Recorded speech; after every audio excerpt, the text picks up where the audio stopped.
So, okay, on that note, I'm going to move to the optics of organizing activities. I mean, following what happened in Ablekuma North, we've heard a lot of comments from the party faithful on what they're preparing themselves for, because we're gearing up for Akwetia and stuff like that. And they have threatened, as you mentioned, vigilantism.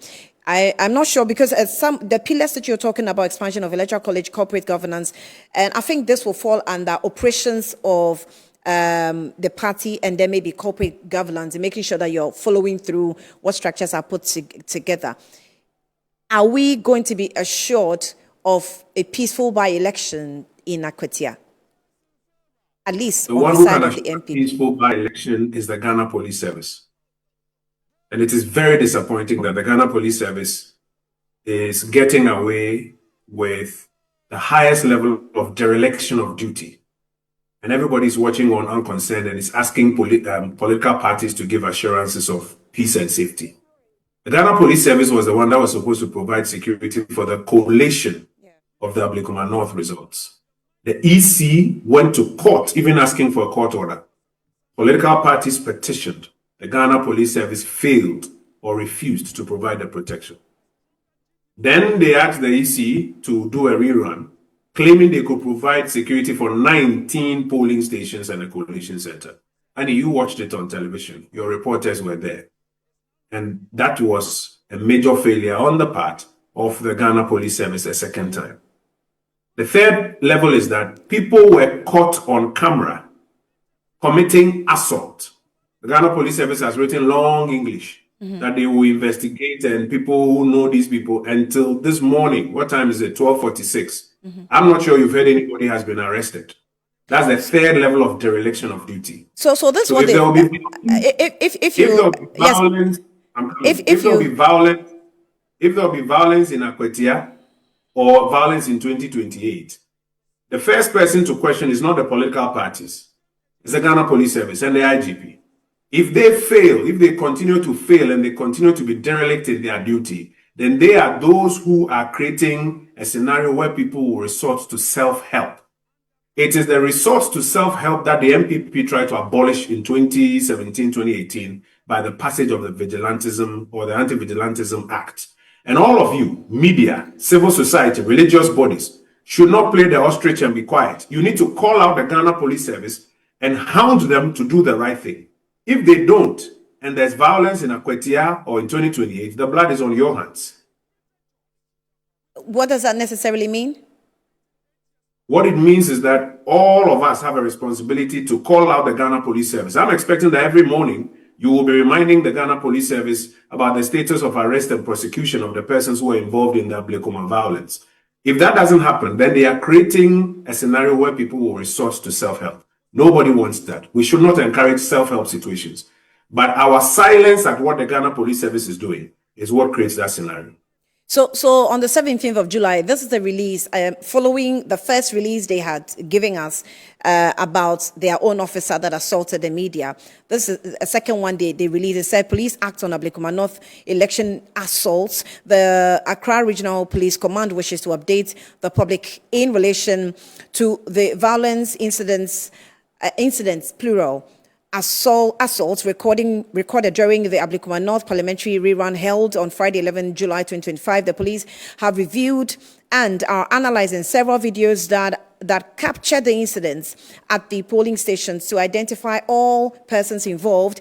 Third one, they said the command has progressed to obtain the statements from the complainants and witnesses aid in the ongoing investigations. The police have gathered vital leads and wish to assure the public that arrests will be effected soon. Meanwhile, the victims involved in the incidents have been issued a police medical report forms. The fifth point, in line with due process, the police officer captured in one of the videos assaulting a journalist who was interdicted has been held for criminal charges of assault. Sixth, The Accra Regional Police Command reiterates its commitment to ensuring that all persons responsible for acts of violence, intimidation, and misconduct during the elections will be held accountable under the law. We encourage the public to cooperate with police and share any credible information by contacting us on emergency lines 18555 or 191. Signed by Juliana Oppong, Superintendent, Head of Police Public Affairs. This was the second statement released after exactly my point. So you see the plenty English that you read. Apart from the police officer, of course, he is a known police officer, so police want to take disciplinary action against him. Apart from him, how many of the macho men seen on TV assaulting people have been even arrested? Plenty English, plenty paragraphs, nobody. And that is the evidence of the dereliction of duty. And I'm saying to you that if the Ghana Police Service continues to be derelict in its duty, and all of you acquiesce and be quiet about it, if there's violence at any next election, the blood is on all our hands. And that is what I'm drawing the attention of media, civil society, religious bodies to. The Ghana Police Service must be called out on a daily basis that these people who were seen on television, their faces were known, arrest them, and bring them to book. Don't sweep it under the carpet and ask political parties that, can you assure us of, safety and security? Political parties can't assure of safety. There's a police that can do it. And if the police continues with this activity, then that is where things are heading. But they've assured in the release that arrest will be made soon. That's not English. That assurance is meaningless until those arrests are made. All right. And all of you will be following up on the police until those arrests are made. Right. Now, with the discipline that you're to ensure across board, we still have members of the party, of course, who are speaking out, letting out their emotions, expressing how unhappy they are. How is the party's organization bringing all these people together? You already have your theme. You said rebuilding together with our values. After this delegates conference, how is this organization? Is it going to be an internal affair, or you're openly going to be punishing those who will not deal through the corporate governance system that will be established? First of all, let me say there's nothing wrong even with party people expressing displeasure about something. We're a democracy, so we don't frown on party people expressing displeasure about something. By the way you go about it. If you go about legitimate acts in an illegitimate way, then you are subject for disciplinary action. And any army that is going to war that cannot have discipline within its ranks is not a serious army that seeks to win any particular battle. And so what we would expect is that going forward, and now that some of the disciplinary structures have been strengthened, going forward, yes, people may have things they are unhappy about. There are channels that they can use to express those elements of displeasure. There are bodies within the party that they can report to for disciplinary action to be taken. But it will not be an excuse for a party member to say, because I'm unhappy about something, I've taken the law into my own hands and I'm flouting the party's rules and regulations for my parochial interest because I'm unhappy. In those instances, the party will have to crack the whip, regardless of whose socks is good. How do you respond to also some criticisms that this particular conference was made to give or provide some soft platform for Dr. Bawumia to launch himself? How do they explain that beyond the mere mouthing of that allegation? What is the evidence? What is the basis on which they say that? Hello, Annie? Yes, I'm listening to you. No, I'm asking, what is the basis on which they say that? Because you can't merely mouth something.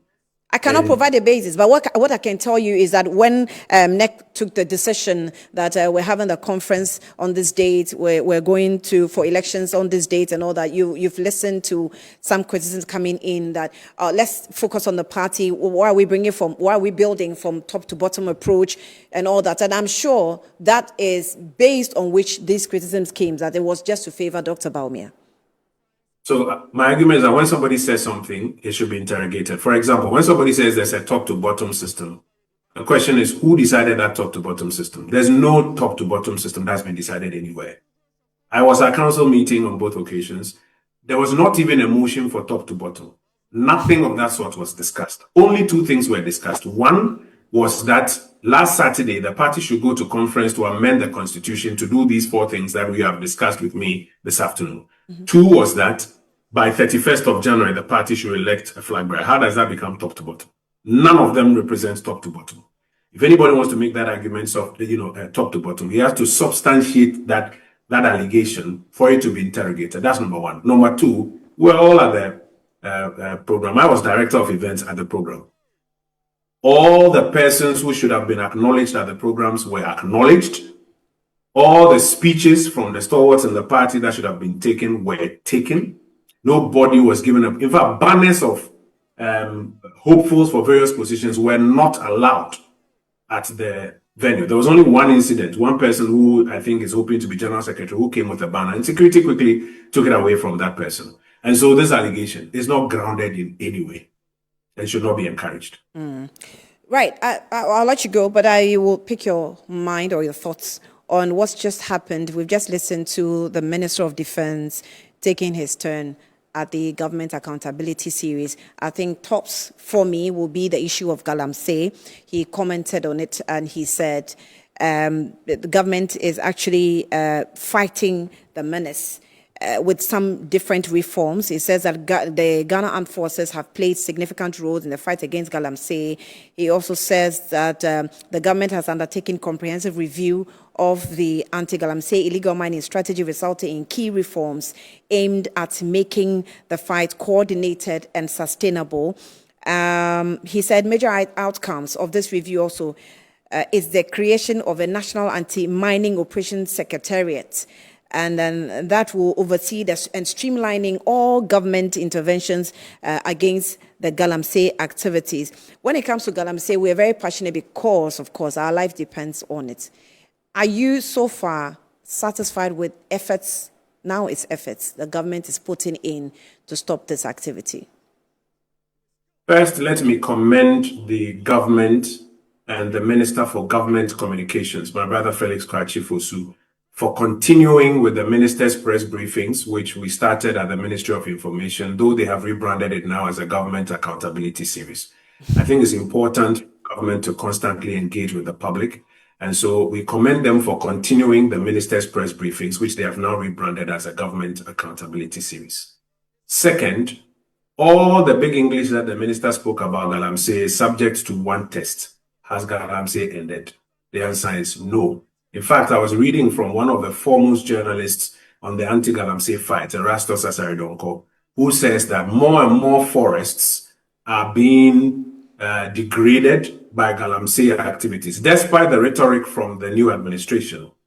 According to what Erastus Asaridonko, who's been a foremost reporter on this matter, is reporting, it is getting worse in various areas. He's also reporting that NDC kingpins are involved. There are places where you find national security operatives protecting mining concessions. All of those are part of reports that Erastus Asaridonko has put out. So contrary to the big English that the minister has been speaking, the evidence on the ground does not support that narrative. Very finally, when the NDC was campaigning about the fight against Galamsey and creating the impression that the NPP was unwilling to fight it, they said what needed to be done if a government was serious, what needed to be done was a declaration of a state of emergency and a repeal of the legislative instrument. Annie, in all humility, has a state of emergency been declared 6 months into the Mahama administration? The answer is no. Has a legislative instrument been repealed? The answer is no. Dr. Tony Edu, one of the foremost voices in the NDC, says that if you are serious, it won't take you 6 months to fight it. So the evidence on the ground does not. I watched the minister in his red tie and his suit this afternoon. A lot of grammar, but on the ground, Galamsey is getting worse. The water bodies haven't cleaned up. All of those who led the anti-Galamsey campaign, it will be disappointing to see their silence continue. They have to get up and continue the anti-Galamsey campaign so that it is obvious that it wasn't partisan politics they were doing just to favor the NDC, but they were really concerned because anti-Galamsey efforts must continue. The problem is not a partisan problem. It is a systemic problem, and currently, according to those who have been watching and giving us updates, it's not getting any better. That is the evidence on the ground. It's not getting any better, but when it comes to the forest, for example, the minister has updated us, I think about 2 weeks ago, 3 weeks ago, that the military has assisted in claiming or reclaiming our forest reserves where Galamsey activities are taking over. At least we have about 9 forest reserves that have been taken. I think we have 2 outstanding. So maybe it's a good effort, not so? You see, you even couldn't say it as a matter of fact. You say maybe. This is what the minister is saying. What are the reporters who are following the anti-Galamsey effort saying? Call Erastus Asaridonko and his teams who are going into the forest. Call them and ask them. They will give you a better verdict. All right. Oppong Nkrumah, we'll leave it here. I'm grateful for your time. I'm grateful for your time, but before I let you go, I will just take a little bit of some information from you, maybe in reaction to what Dr. Arthur Kennedy has been saying over the period. We engaged him before the by-elections. After the by-elections, I think a few comments also have been made because some discussions went on here on Metro TV, and he did a video to respond to those comments because he claims we did not give him enough time to make the response. If you give me or spare me some of your minutes, you can listen to it and then we'll come back to you. That I didn't know till during an interview last Friday on Metro, has made some allegations. Unfortunately, while I was on the show, I was unable to respond to him directly due to technical difficulties. In sum, Dr. Zeto accuses me of never having anything positive to say about the NPP while we were on opposition under Nada, and of not saying anything positive about the government while we were in power. And he ends with the question, what exactly does Dr. Arthur Kennedy want from the party he claims to love? It will seem that my brother Dr. Zeto posed his question with a lot of energy. Maybe we could have used his energy at Ablekuma North. But to return to the serious points he raises, when Dr. Zeto says, I never said anything positive about the NPP while we were in opposition under Nada, that is inaccurate. Indeed, I vigorously defended J.B. Dankwa against accusations that he was a traitor while his own family stayed silent on the record. Second, when they said Nada was too old and too sick to be president, I defended ageism and Nada also on the record. When we got into government, the idea that I have never said anything positive is inaccurate. I have given Nada credit for the initiation of free SHS. I've given him credit for solving the Gabon crisis. And I repeatedly sent policy initiatives and advice to the President's Secretary, Nana Santibediatu, who can bear witness to my quiet advocacy for policies and for improvements in our governance. And indeed, Dr. Zeto seems to imply that my criticisms were more potent than that of the NDC. He gets it wrong. We did not go into opposition because of anybody's criticism. It was because of our performance, which was bad. Now, as to what Dr. Arthur Kennedy wants and wanted all these years, when we were in government, Dr. Zeto, I wanted us to have a government based on Tafrache common sense. A government that will not blow $100 million of our money on a hole in the ground called a cathedral, while we had Krofrom Market that was almost finished by Kufuor, uncompleted, while we had a newborn mother bleeding to death because he couldn't pay for an ambulance, and while we had dialysis patients dying because we couldn't buy supplies. I wanted a government that would live up to the appellation, quote unquote, that we have the men and govern well, so that all Ghanaians will be proud of that government and re-elect it. Unfortunately, we didn't do that.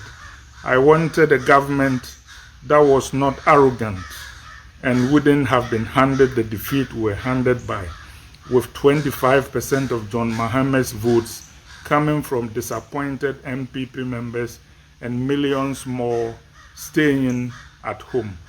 That was what I and most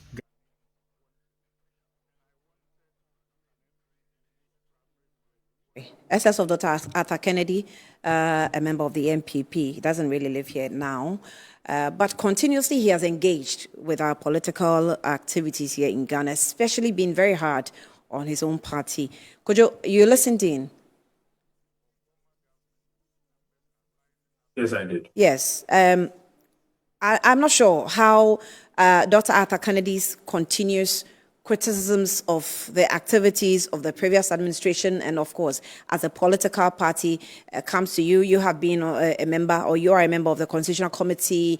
Some of his thoughts and his observation from afar, is it taken in good faith, or it's still something that can be ignored?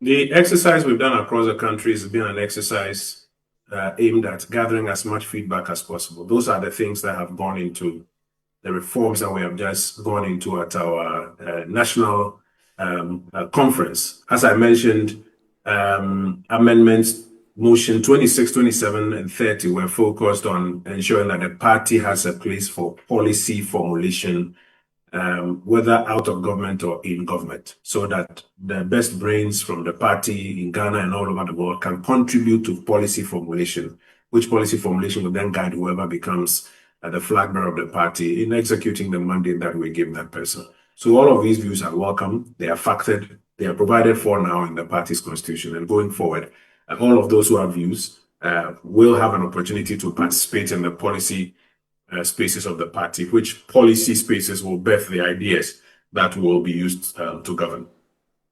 All right. Member of Parliament for Ofasia Ayirebi constituency and former Minister Oppong Nkrumah, I'm grateful for your time this afternoon. Thank you for speaking to us here on Ghana. Right.